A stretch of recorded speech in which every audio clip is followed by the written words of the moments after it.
Thanks for staying with us. The next few hours in KwaNongoma will see rich Zulu traditions playing out at the Royal Palace. AmaZulu King Goodwill Zwelithini will be interred just after midnight, we're told.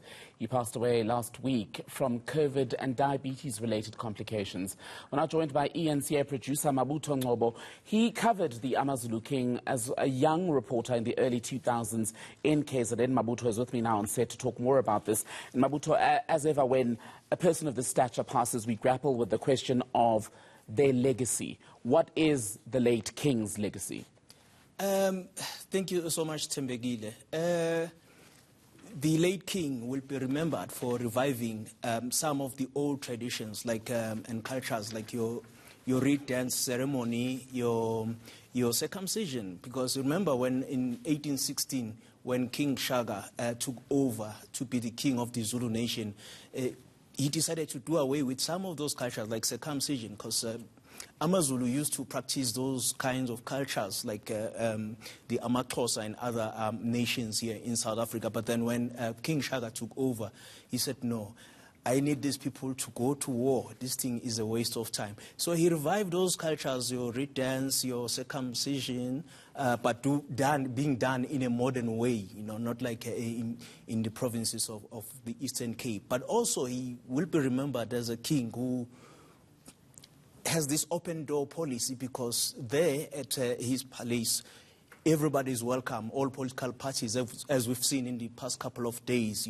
different political parties, your EFF leaders, your ANC leaders, your DA, all political parties from South Africa, even NGOs and traditional leaders were all going there. So he will be remembered as a king who had this open door policy, because he believed that he should be above party politics. Because, for instance, in 1994, he did not vote because he believed that he is the king of the ANC people, IFP people, DA people. And he didn't vote in 1994, and he never voted because he believed that he should be above party politics. I think those are the kinds of things that the king will be remembered for. But obviously, there will be also mediated narratives, as we've seen the Sunday newspapers as well. They've got their own narratives about the king. So it's a mixed bag, kind of. And there were, as you say, I mean, right now we know the royal family, at least through Prince Mangosuthu, has indicated that they're going to take on the city press. That's in relation to an opinion piece published by Mourning, who basically said both Prince Buthelezi and the late King were basically acting at the whims of the apartheid government, right? There were other controversies, again, around the reed dance itself and some of the comments that the King was said to have made around African migrants in the country. Yes, some have said he also had made homophobic remarks. So those are the blots against his name as things stand. But now, because this is such a traditional process, the royal family has been very clear to say not everything that happens will be discussed publicly. What are the expectations once the interment has happened overnight going into Thursday and everything else from beyond?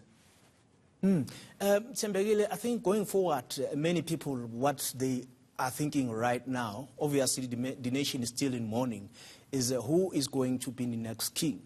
But that is a very difficult question, because unlike in the British royal family, where it is known that so-and-so will be the next coming king, at the moment we do not know. What we hear is just mere speculations that the next king of AmaZulu nation is going to be so-and-so. So we do not know. We will wait for the announcement by the royal family to tell us who is going to be the next king.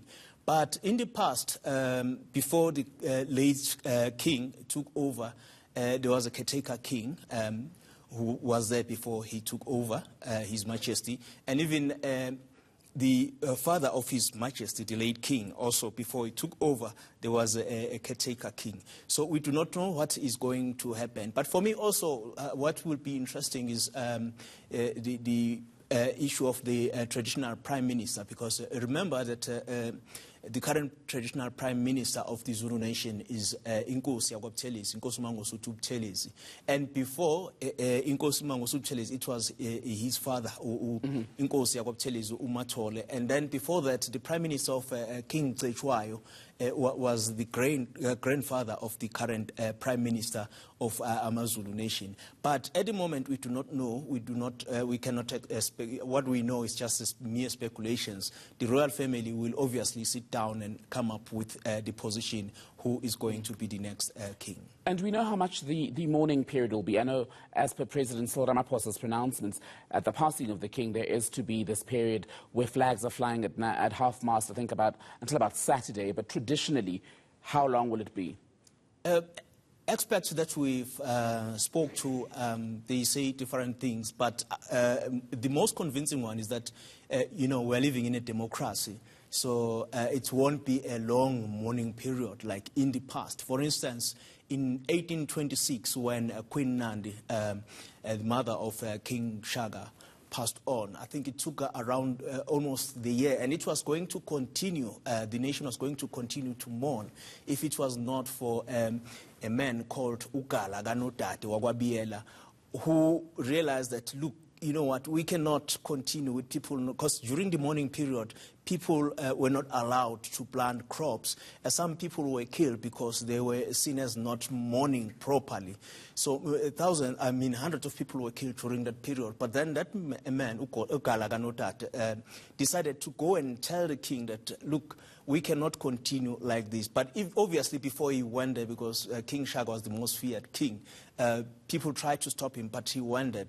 Then they thought that when he go there, then he would be killed. But then King Shaka thanked him for what he did, and then the mourning period ended. So basically, we do not know how long it's going to be. But in many areas under Ngonyama Trust, what we've observed is that when somebody has passed on, they don't plant and they don't do all those kinds of things up until that person has been laid to rest. Then they resume with their activities.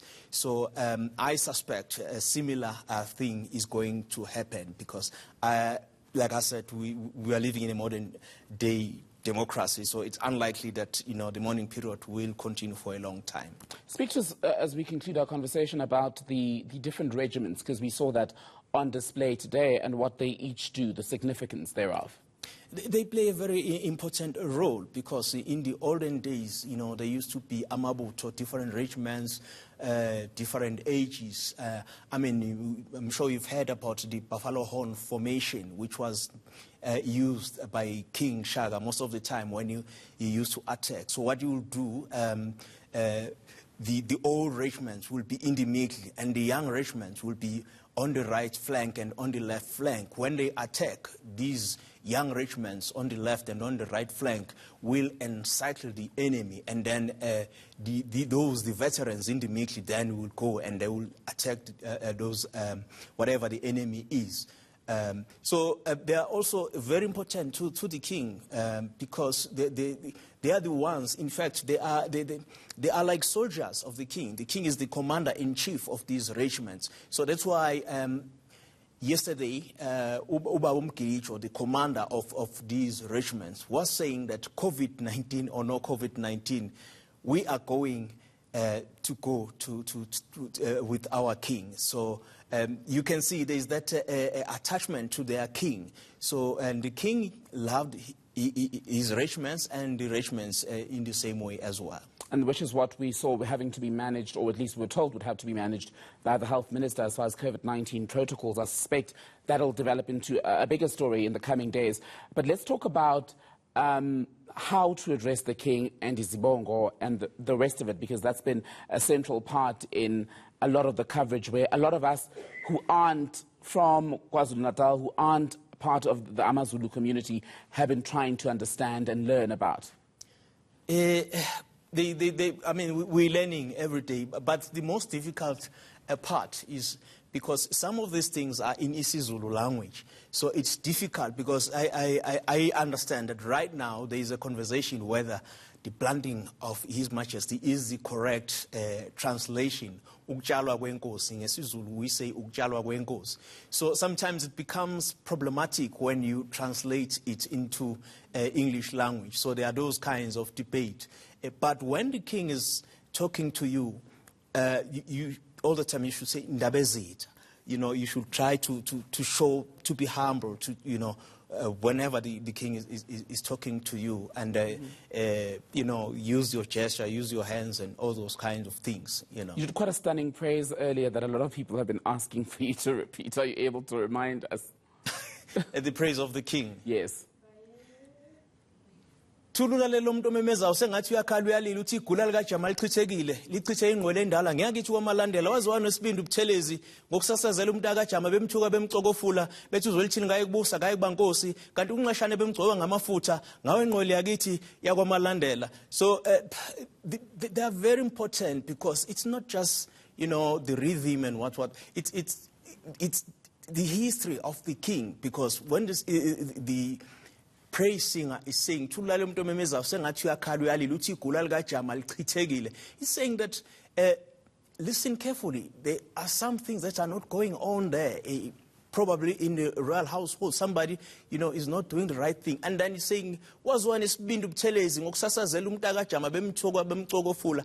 saying that Prince Mangosuthu Buthelezi is so brave, he's right there, even though there are those people who are saying that the king is not going to be the king. You know, if you listen to them, they're very, very interesting. There are lots of things that you can learn. That's why researchers, most of the time, they also go to these praises to know about those kings. What kind of a king is this? You can get that information. For instance, if we talk about iSilo Sase Mkungundlovu, King Dingane, you'll hear the praise singer, they're saying, Umbombo Shomiyamu Mkabatelo Kabateli Nkundla Abulawayo.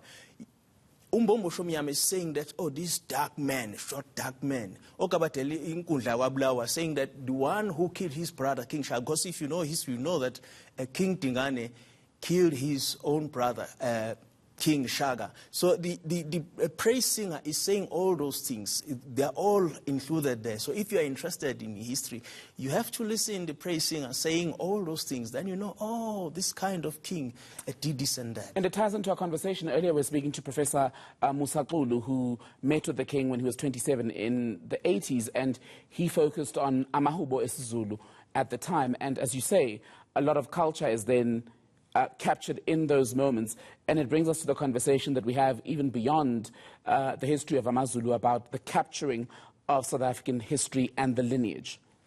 Indeed, indeed. I mean, they're very interesting stories, because if I can just take you back, when King Shaka took over in 1816, one of the major battles that he fought was the battle against the Ndwandwe nation under King Zwelithini. That was a major battle. This Ndwandwe nation was a very powerful nation under King Zwelithini. So what happened there, the mother of King Zwelithini used to decorate her hut with the heads of kings that were defeated by Zwelithini. For instance, the father of King Zwelithini of the Ndebele people, Mashobane, his head ended up there in that hut. The head of King Shaka's mentor, King Zwelithini, ended up in that hut, something that angered King Shaka. So, you know, during that battle, what happened there, some of the generals of the Ndwandwes, they ended up going to, for instance, Soshangane went to southern Mozambique, where he built his empire there, and founded the Shangane people, the Shangane people that are named after Soshangane, and also Mziligas as well. As you know that we've got Ndebele people in southern Zimbabwe. Even the other one went to as far as Tanzania, Zwangendaba, and later on went to Zambia. That's why you have Dingoni people in Zambia. Those are the people who left Zulu. So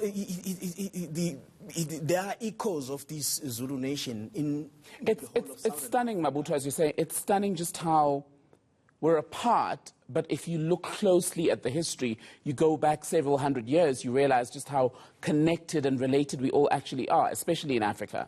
Indeed, indeed. For instance, in Swahili, you say "mutu watu wote," in isiZulu say "umuntu wabantu bonke," people's person. Then you realize that okay, we are one actually.